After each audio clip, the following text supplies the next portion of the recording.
I have been getting a lot of questions about Springfield healthcare. Is it any good? Is it worth living in a close proximity to Springfield for that healthcare? What is it like in the outlier, more rural areas? And we're going to cover all of that in today's video. I do want to, of course, say I'm not a doctor.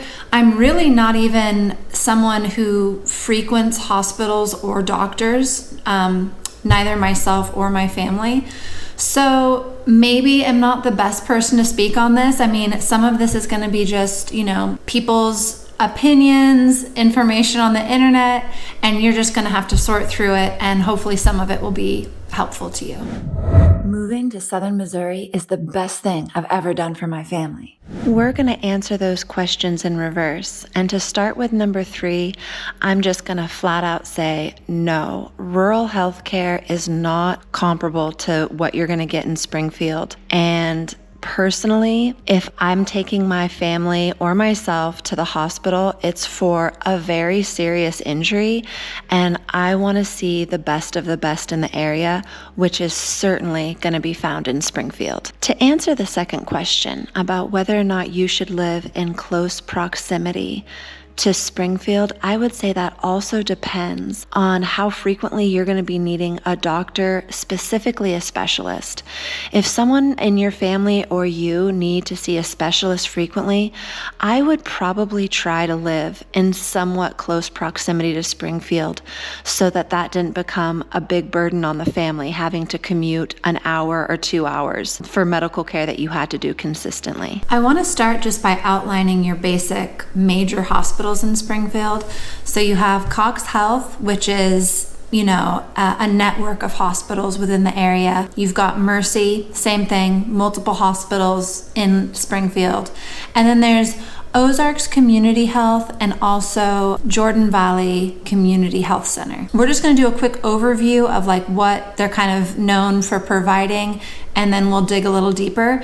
And not to have this be versus this versus that video, but I'm going to talk about alternative healthcare in Springfield. I think that it's also incredibly cutting edge. That's what I have the most experiential knowledge with, and I've been just so happy, so happy. So yeah, we're gonna cover everything from your more traditional Western medicine to alternative holistic healthcare. So the main 2 hospital systems to talk about is Cox Health and Mercy. They're pretty much the ones that everyone talks about.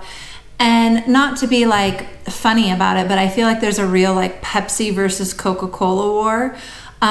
You definitely have your sworn Cox Health families and your sworn Mercy families, and they don't agree. There's a strong line that people draw, I feel with either being supportive of Cox or supportive of Mercy. Full disclosure, I guess we're a Cox family. It's the hospital that we have experience with, and it's just been such a good experience that I don't really see a reason to try Mercy. And I also want to be honest, locals who I trust also go to Cox and have had bad experiences at Mercy. And so it's just kind of led us to support Cox. We're going to do a quick overview of both hospital systems, starting with Cox Health.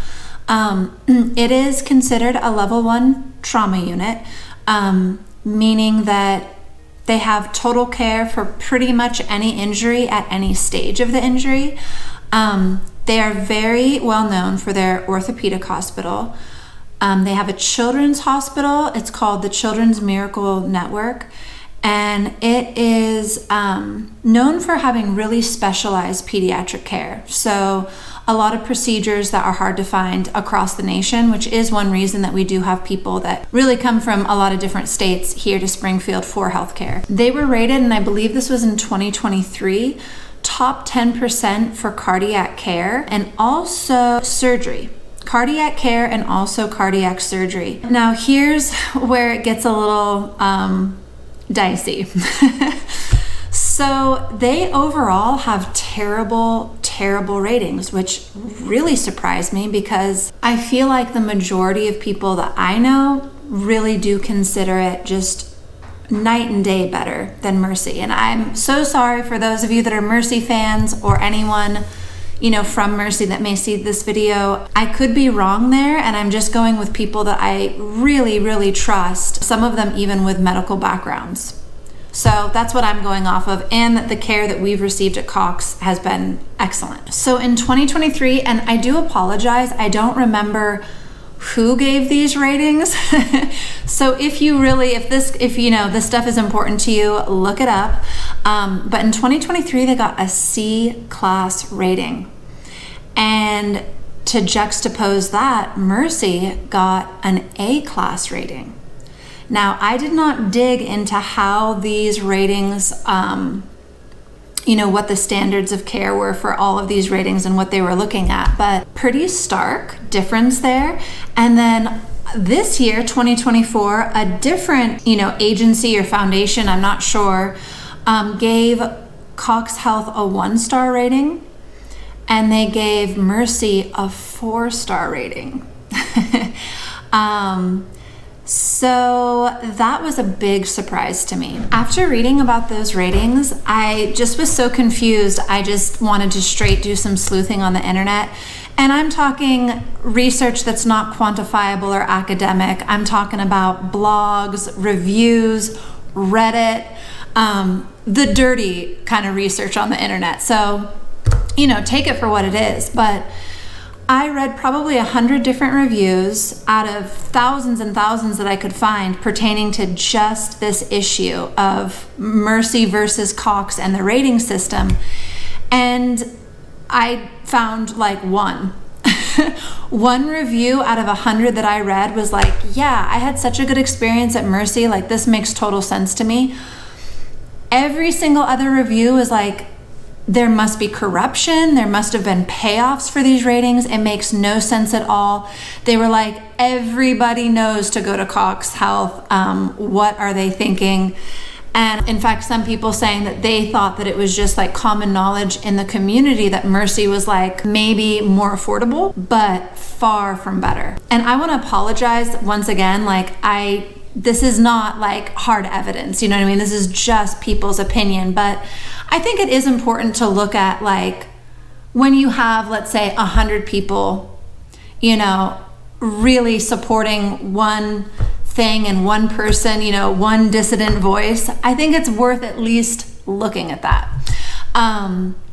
So there was one review that I thought probably made the most sense. I'm not going to spend hours sleuthing on this to find out if there's corruption in the medical rating system. I bet there is. I'm just going to give a stab and say there probably is. But anyway, one person was saying that actually it's almost always the better hospitals that get worse ratings. And the way that they were kind of describing it is that when you have even more specialized care, you're dealing with a higher volume of patients with worse intensity of ailments, that your ratings don't look as good, that your statistics and your analytics don't look as good.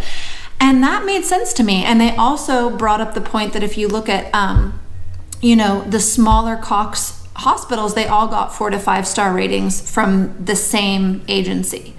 So I thought that made sense that, maybe just the volume and, the degree of injury and disease that Cox Health is dealing with in Springfield is to such a level that it just makes their analytics not look as good. We're now going to go into Mercy's stats, and like I said, they just blow Cox out of the water, and they look really, really good.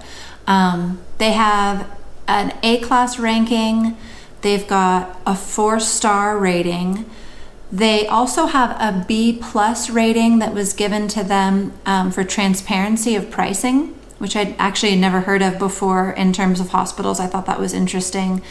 They also have that level 1 emergency trauma rating.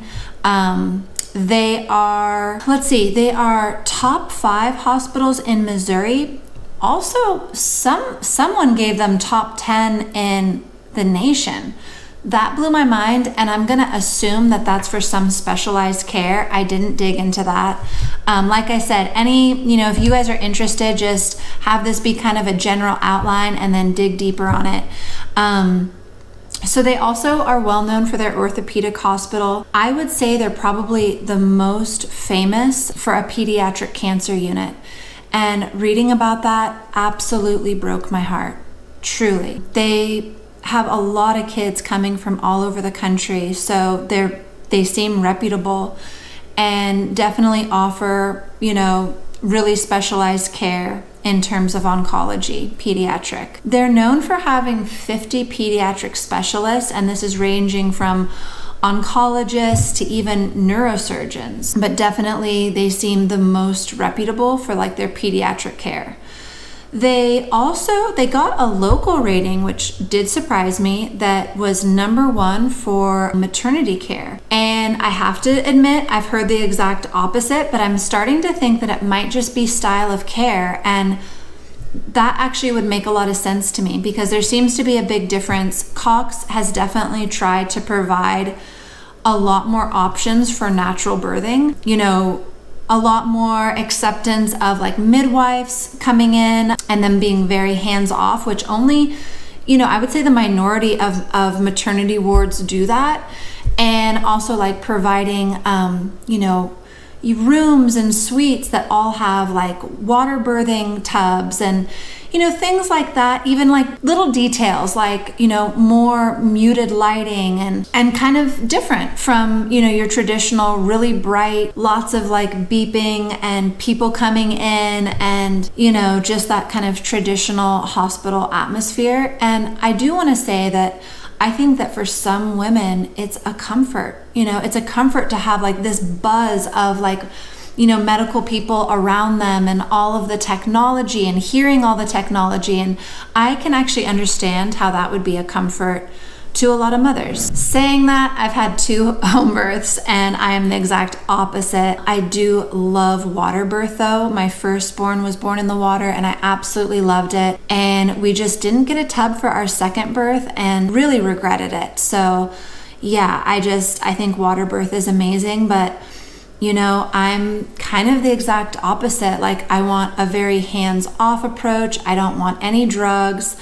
I just really kind of go with God on the whole birthing experience. And, it's brutal. I totally understand why women do want drugs. And like I said before, I do not judge. I personally, for me, I did read that the babies also are susceptible to feeling those drugs. And I just think that birth and death are really special times, from my experience, both with birth and then also like holding people's hands in death. I think it's an opportunity to have this direct communion with God. And for me, I am an intense person and I know that, but there's no pain that's worth like maybe, diminishing that connection with God. I truly believe that it's so, so special. And it was my first birth, which was natural, no drugs, that I had a direct experience with God. And boy, would I not trade that. I would take all that pain and I'd take it times 10 to have that experience, which absolutely changed me in every way. Before then, I would say that I was at times atheist. I said I was agnostic in my better days, saying I don't know. Because at that point, I was just trying to intellectualize God. But it wasn't until I had a natural birth and was in the throes of pain that I literally felt that I was cradled by the hand of God and brought back to life from a place in the birth that it was feeling really thin. I could feel the thinness between the realms. And I was feminist. The idea that God was a man was never a possibility, or like male was never a possibility. And I came out of that experience being like, there is a God. He showed mercy on me as just a complete blasphemous sinner, non-believer, and God is male. It's the Heavenly Father. So for me, natural birth it's the foundation of my spirituality. So yeah, I'm a big supporter. Okay, y'all, that wraps up part 1 in our Healthcare in Springfield series. Stay tuned for part 2 coming out this Friday, which will highlight alternative healthcare in Springfield. Thank you for watching this video. Please like and subscribe if you want more info on living in Southern Missouri. As always, my information is in the description. Call, text, email, or set up a Zoom if you're planning to make a move to the Ozarks. Thank you and see you next time.